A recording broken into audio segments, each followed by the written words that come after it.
On March 22nd of 2019, this was the third year of the Trump administration, Robert Mueller submitted his report listing 10 clear examples of Donald Trump personally engaging in obstruction of justice.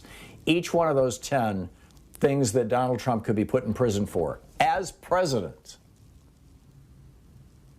And then in another part of the report, he listed how Donald Trump had they weren't able to establish the smoking gun, in part because Trump and his family refused to testify and refused to turn over any documents. But all of the circumstantial evidence and all of the evidence they were able to gather from actual Russian agents and oligarchs associated with the Russians and Ukrainians and whatnot, that basically Donald Trump got elected in large part because Paul Manafort, who had worked for these oligarchs in that part of the world, was feeding polling data to them. They were using that polling data then to use Facebook to discourage mostly black voters from voting for Hillary Clinton in 2016. And so Mueller established that, it was the Russians who helped put Trump into office, and that Trump tried to cover that up and engaged in obstruction of justice at least 10 different times in ways that he could go to jail. And now we've got, Judge Amy Berman Jackson saying Bill Barr, when the Mueller report came out, it was supposed to go right to the public, unredacted.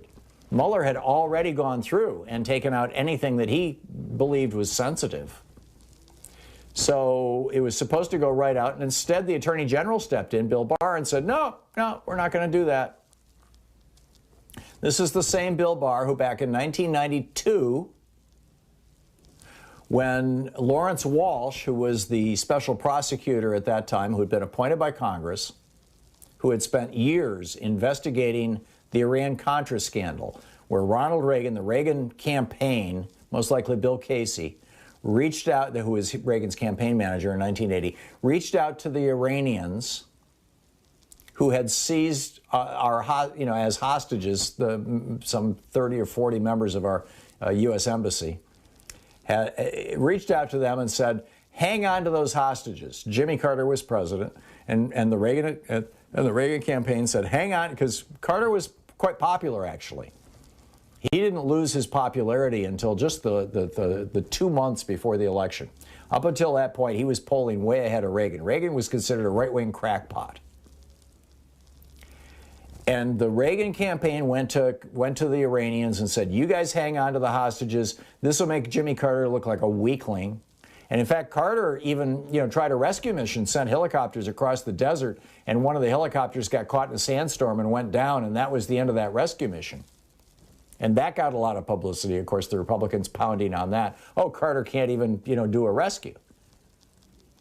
So Reagan's deal was, you hang on to the hostages, and we'll sell you all the spare parts you want for the military that we built for the Shah that you just took over. Keep in mind, this was just a year after they had thrown the Shah out.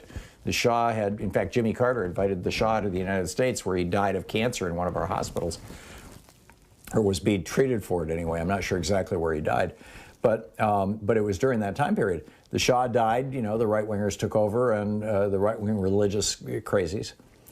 And then the payoff to Iran for holding on to these hostages was that we would sell them weapons, which we did. The Reagan administration did this for 5 or 6 years. Illegally sold weapons to Iran, and then took the money from that. Congress had passed a law saying that Reagan could not interfere in the governments of Guatemala, Honduras, and El Salvador, because they were putting into place democratic socialism. They were putting into place national health care systems, free college education for everybody, strong social security programs, and the Republicans thought that was socialism, that was the first step to communism, and so they were trying to disrupt those 3 countries. And so Congress actually passed a law saying that the Reagan administration could not interfere with those countries. So what they did was they took this secret money that they got from Iran for selling them illegal weapons and used that secret money to buy weapons here in the United States and smuggle them down to Costa Rica, Honduras, and Guatemala. And that's why those 3 countries are all screwed up. So anyhow, in 1992, when Lawrence Walsh was closing in on the role of George Herbert Walker Bush and Ronald Reagan in this god-awful deal, this crime, it was Attorney General Bill Barr who recommended that George H.W. Bush, then the president, who had just lost the election, pardon all these people and end the investigation. You're listening to the Thom Hartmann Program. Call 202-808-9925. Which is exactly what Bush did on Christmas Eve, 1992. Look at the New York Times.